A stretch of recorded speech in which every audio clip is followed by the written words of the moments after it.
Welcome to the Gospel Activist Podcast, ministry of Stepping Out Ministries, where we explore how we proclaim the gospel of Jesus Christ in our modern context. Here is your host, pastor and evangelist, Kevin Henry.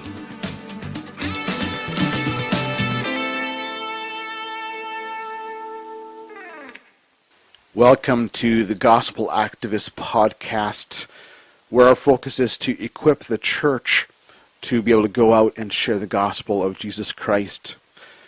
Today on the program, we're going to be looking at Thom Rainer's article, The 7 Habits of Outwardly Focused Churches.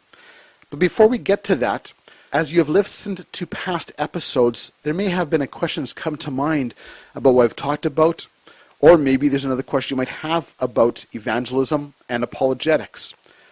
I'd like to invite you to come to our website to ask us those questions, and we'll try to answer those in a future podcast. The address to fill out that contact form is steppingoutministries.com/podcast.html. We'd also like to invite you to join our Facebook page. Our Facebook page is facebook.com/gospelactivist. Today, as I mentioned, we're going to be looking at the 7 habits of outwardly focused churches. And he begins his article with this statement. It was not a dramatic moment in time. Instead, it was subtle, almost too subtle to be noticed. It became evident first in mainline churches, but evangelical churches followed a few years later. The erosion was slow, but it became glaringly apparent after several years. The change of which I speak is the movement away from outwardly focused ministries in churches. Over time, most of the resources of time, money, and ministries have shifted more towards the members. Churches are now gathering in holy huddles with little intention of breaking out into a world of lostness and loneliness. I agree with Thom Rainer's statement here that the church generally has shifted away from its responsibility to reach the lost with the gospel of Jesus Christ. And the church needs to shift back towards that. We are starting to see some of that. Some churches are starting to become more focused on reaching the lost. But the church as a whole needs to continue to make that shift from being inward focused to outward focused. That doesn't mean that we don't care for the people in the church, that we don't equip the people of the church, as we need to do those things. Scripture talks about how we're to love each other and care for each other, but also speaks of how we're to disciple each other, to grow in our faith, but also in how to go out and share the gospel. So how do we get to that? I think over the last couple decades, 2 or 3 decades, we've seen a shift to more of a vocational, professional, specialized ministries regarding pastors. Nowadays, larger churches have several pastors on staff.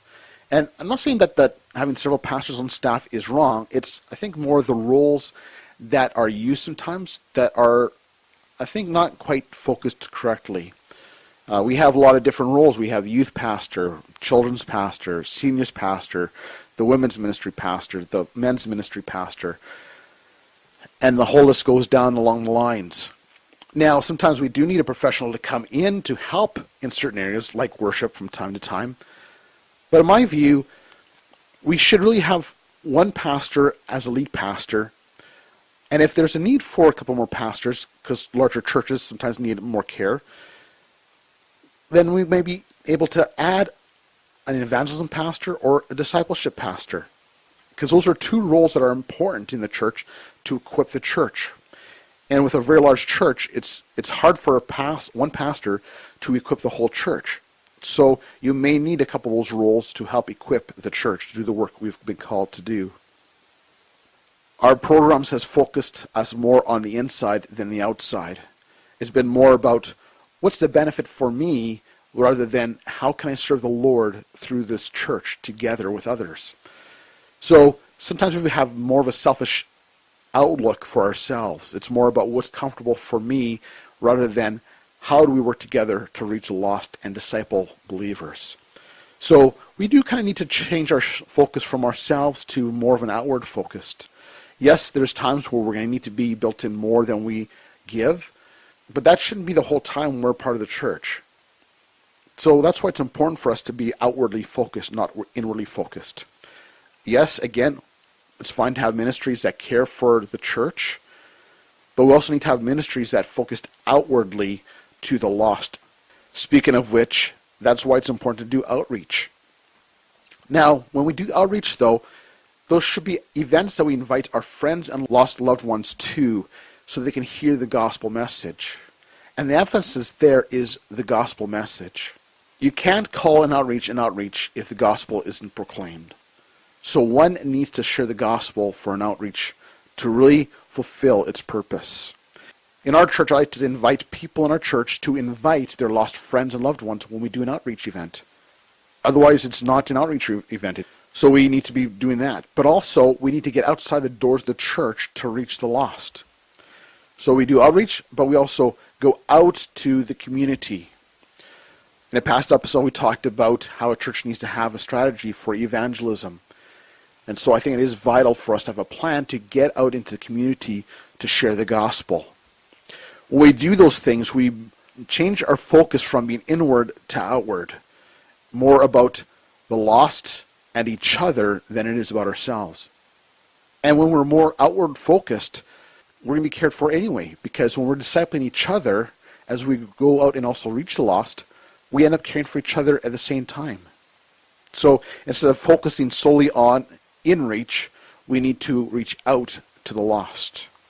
Part of reaching out to the lost is making sure we have an answer. And sometimes there's some questions that come along that are very difficult to answer. That's why apologetics is so important. Recently, I've been working on developing a new seminar on apologetics. I'd like to ask for your prayers as I continue to formulate that. And once that's ready, our church will actually be hosting one apologetic event to be able to equip the people in church in our area how to answer some of the tough questions. I'll have an update on that in a future episode. Back now to Thom Rainer's article. We're going to look at 7 points here now.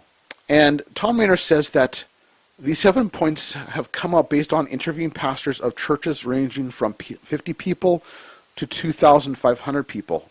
So he has a pretty good broad range of church sizes to get an idea of what are the habits of churches that are looking outwardly and not inwardly focused. Here's the first thing he found out. The church takes time during each worship service to pray for the community. Sometimes we forget how powerful prayer is. Prayer is a vital part of evangelism. We need to go out in God's power and not our own power. I know I like to ask people when I go out to do evangelism to pray for me and those who will be with me to go out and share the gospel, to be covered in prayer. I also like to go and spend time in prayer too before I go to share the gospel, whether it be by myself or with others. Because we need to, again, focus our minds on God and remember that it's God who's using us. It's not about filling a quota at all. It's about proclaiming the gospel, planting the seeds of the gospel. So prayer is vital. And in the morning worship service, that's a key important time for the church to pray together for the community and those who are lost in our community and in the relationships we have. So prayer is an important part of the community of worship. The second point he makes is a volunteer or staff person is accountable for the outreach ministry of the church. Also says if no one has leadership responsibility, it does not get done. I'm starting to see that to be true in every church I've either worked in as a pastor, whatever role I've had, or even growing up in a church or a lay leader. If someone isn't responsible for evangelism in the church, it's not going to get planned and it's not going to get done. So the church needs to have someone, whether it be a pastor or a lay leader on your church board or elder board, there needs to be someone who's responsible for that area of ministry and actively working on that. It's not good enough just to have the title of elder of evangelism or evangelism pastor. The work has to be done. Planning has to be done and executed to reach the lost. The third point that Thom Rainer makes in his article is a regular report is provided to church members about outreach and ministry efforts in the church. He also says what gets reported gets done. Have you noticed most churches provide financial reports to the church members? That says the money is important. We need at least equal emphasis on the importance of outreach ministries. I think that's so true. The things that get reported on the most in the church are the things that are happening in the church. So if finances are reported the most, then the church is most concerned about the finances. I think that might be a bit of a wrong focus, isn't it? True, we need to be good stewards of the money that God has given our local church to use for His honor and glory, but the focus isn't the finances. The focus of the church is making disciples for Jesus Christ. So it is important to have regular reports of the ministries that are happening in the church, particularly evangelism. From time to time in our church now, we are doing reports on what God is doing in and through our church in regards to evangelism.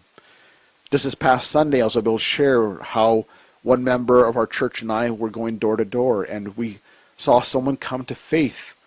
And so that's exciting news and something to celebrate and to report on to the church, so the church too can celebrate and be excited hearing how God is at work. Evangelism and discipleship really should be reported on a regular basis in the church. Fourth point Thom Rainer makes is churches have regular mystery guests come to the worship services. He says that one church leader told him that his church asks someone in the community to be a mystery guest every quarter. Those guests are always first-time guests, and they share their experiences with leaders later that day or week. The church members thus get to see the worship services through the eyes of a community member. I have to admit that we haven't instituted that in our church yet, but I see value in Thom Rainer's point here. It does a couple things. I think one it does is makes the church outward focused. Secondly, it also helps the church improve in its worship service and how it shows itself to newcomers. So those are some important things to look at. How is our church worship service structured? How does a newcomer view it? Yes, we want it to be something that we can enjoy as a church, but sometimes there's some things that are brought about by a new visitor that we may not have thought of. The fifth point that Thom Rainer makes is the church gives obsessive attention to their websites. He also says a church website is the new front door for churches. It's almost always the first place prospective guests go. These websites should be designed in a very guest-friendly way. This is more of an administrative thing, but it is a good reminder that there are a lot of people who check out the website of a church before they decide to go. It's a place where they go to hear the pastor's sermon, to hear if they like what the pastor is preaching, their style of preaching, also what the church is doing. So it is an important thing to have done well. So if you don't have someone in your church who can design websites well, then pay to have someone do it, because you want to have a good website. The sixth thing Thom Rainer mentions in his article is the churches are intentional about scheduling ministries, events, and activities for reaching the community. He also states one pastor told him that his church always focuses on one key community outreach ministry per month. That may be a lot of planning, a lot of work, but here's the results of it. He says the church's attendance is less than 80, but it was under 40 2 years prior. By being outwardly focused, by doing some kind of evangelism or outreach event every month, they've seen a growth in their church. Churches that are happening are the churches that are evangelizing. It's not because they have the best programs, it's because they're reaching the lost. God's church only truly grows through evangelism. We can't be stealing sheep from other churches. That's not church growth. It's one thing for someone to move into a new community and join your church that way. And so we don't want to see sheep stealing, although God may bring someone to your church that God wants to be there to do the work God's called that church to do, and that's fine. But we don't want to be trying to get people from other churches to come to our church. The way the church truly goes is through evangelism. So it is important for the church to do regular events. To be honest, our church isn't quite at that stage, but we do plan to do an outreach or evangelism event at least once every quarter. Throughout the summer months, we are going door to door sharing the gospel. And on top of that, then we also do the quarterly events to reach the community with the gospel.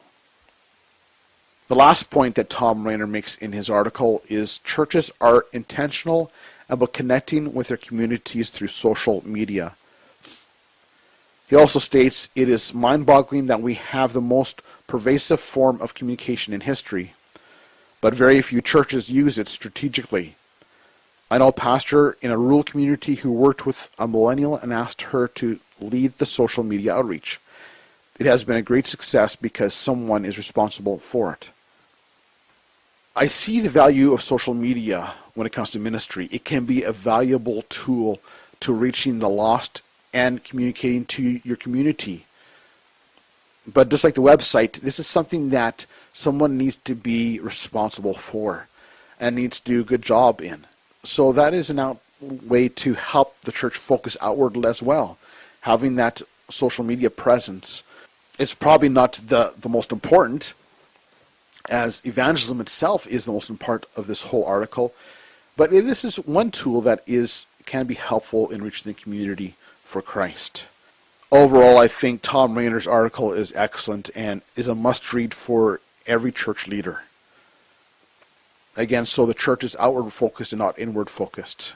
I hear sometimes some people say that, well, I wouldn't want to invite someone to my church because there's so much broken things in our church. It's not a safe place for new believers. While that might be true, when we're trying to clean house in a church, part of that cleaning house is also proclaiming the gospel. We can't wait till we have everything together and right before we go and reach the lost. I had a conversation with one man this past summer who said that, well, the community is looking to see the churches united before they'll come to our churches or come to Christ. He's wrong. I've been in this community and no one has ever talked to me about they want to see the churches united before they come to one of the churches. Not only that, Scripture doesn't teach that. It just says to go and make disciples. If we were to wait till everything was all right within our own church or all the churches together, we would never get out there and reach the lost with the gospel. We can't forget that church is made of fallible people. People who make mistakes, people who sometimes do hurtful things. Well, that should not negate our responsibility for reaching the lost. So, again, we need to be focused outwardly, and that will also help us deal with issues that might be in our own church sometimes. If we're outward focused, we will want to make sure that our church is in the right state. So when there's new believers, we'll want to invite them to come to our church, or to invite our lost friends or family members to come hear the gospel. I agree with Thom Rainer. The church needs to be outward focused.